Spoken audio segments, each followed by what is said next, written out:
dan seterusnya. Kemudian disebutkan pada halaman 30 di sini tentang persamaan dan perbedaan doktrin dan ajaran antara Sunni dengan Asy-Syiah. Ya. Sama dengan tadi masalah rukun iman. Ahlussunnah wal Jamaah ada 6, mereka ada 5. Di antara yang beda adalah al-imamah. Kemudian rukun Islam juga sama dengan tadi.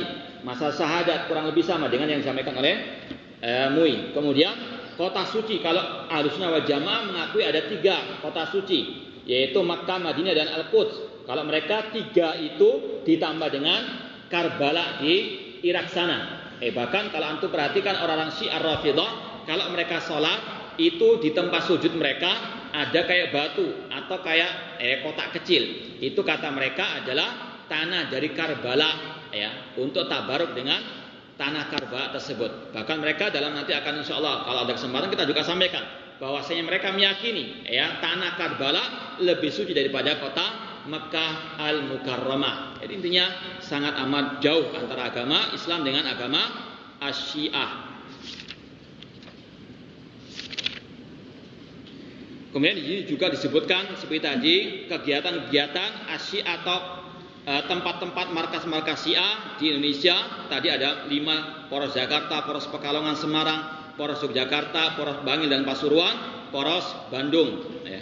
Kemudian lembaga dan organisasi Syiah yang memiliki jaringan nasional di tempat ini juga disebutkan. Lembaga dan organisasi Syiah di luar Pulau Jawa, lembaga penerbitan dan studi komunitas Syiah di Indonesia, seperti penerbit Syiah Mizan yang paling terkenal. Sebagian ada yang mengatakan Syiah di Indonesia sudah mengeluarkan 300 lebih buku-buku yang mengajarkan, yang menebarkan racun Syiah. Yang paling terkenal adalah penerbit Al-Mizan. Ini juga wajib untuk apa? Kita waspada. Terkadang mereka sangat halus ya dalam apa? Menebarkan virus mereka. Tentang masalah sahabat nanti insya Allah juga akan kita sampaikan.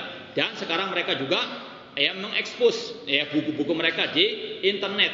Ya, jadi dahulu mereka mungkin takut menebarkan, namun sekarang sejak adanya kejadian di Suriah, kemudian di negeri Yaman, mereka membantai kaum muslimin. Mereka sekarang di Indonesia ini juga mengekspos buku-buku mereka di internet. Dan pernah juga kita lihat bagaimana racun mereka yang mereka tebarkan dalam buku-buku mereka. Sangat halus. Kalau orang awam mungkin bisa terpengaruh. Kemudian di sini juga disebutkan koneksi global komunitas Syiah Indonesia. Bahwasanya koneksinya mereka ada di Iran, Lebanon dan Yaman. Artinya linknya mereka ke Iran, Lebanon dan Yaman. Kemudian juga jumlah komunitas Syiah di Indonesia. Ini kita ingin sampaikan.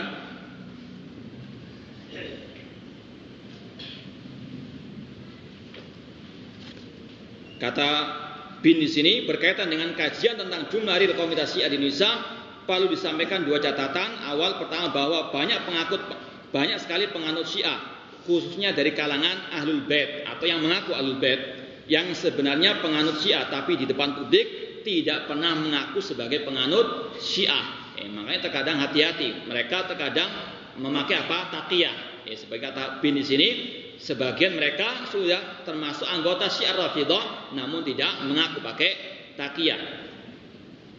Kemudian disebutkan di sini seorang tokoh dan pemimpin Syiah di Jawa Timur, Habib Husain Al-Habsyi, yang semasa hidupnya dulu tinggal di Bangil, belum pernah sekalipun di hadapan umum mengaku sebagai Syiah, padahal dia pada dengkotnya Asy-Syiah. Dan sudah akan kita sampaikan nanti di antara keistimewaan buku ini bahwasanya pengarangnya itu bertetangga langsung dengan Husain Al-Habsyi, dan terjadi juga menyurat dialog dengan Husain Al-Habsyi, dan pernah juga beliau menantang Husain Al-Habsyi. Nanti akan kita sampaikan juga, kita punya surat-suratnya beliau dan juga surat-surat orang yang mencantumkan bahwasanya beliau pernah menantang Husain Al-Habsyi untuk dialog, namun Husain Al-Habsyi takut, tidak mau dialog dengan Al-Ustadz Muhammad bin Abdullah rahimallahu taala. Jadi kemudian di sini disebutkan bahwasanya kelompok Syiah Rafidhah dikatakan mereka punya banyak pengikut, padahal menurut penelitian Bin itu sekedar angkanya digelembungkan, tipuan agar orang merasa simpati atau mungkin tertarik karena mereka jumlahnya sudah banyak, padahal tidak seperti itu kata bin di sini.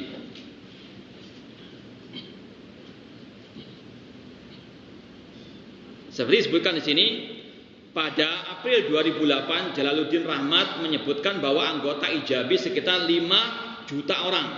Selanjutnya pada Agustus 2008 diperoleh data dari sumber orang dalam Ijabi bahwa jumlah warga Syiah di Indonesia hanya sekitar 2,5 juta orang. Ya. Separuhnya apa? Di karang-karang sendiri. Mereka adalah kadzabun, mereka para pendusta. Jadi tidak bisa diterima begitu saja ucapan mereka. Namun ini adalah gejala yang perlu perhatian agar jangan sampai banyak korban-korban dari kaum muslimin yang ikut ajaran mereka. Makanya di sini kita ingin apa? Menyampaikan kepada kaum muslimin tentang bahaya kelompok Asy-Syiah Ar-Rafidhah qatalahumullah yang semakin hari semakin merajalela. Kalau orang sini mengatakan semakin ngelama, semakin apa? Keras kepala dan ingin menunjukkan keberadaan mereka di negeri kita ini. Jadi kalau ada yang nggak terima misalnya bahwasanya Syiah di Indonesia itu nggak sama dengan di luar negeri dan sebagainya, maka kita punya pegangan resmi dari 2 instansi negara. Yang pertama dari MUI pusat dan yang kedua dari BIN, yaitu muqaddimah yang ingin kita sampaikan. Sekarang kita pegang buku yang kita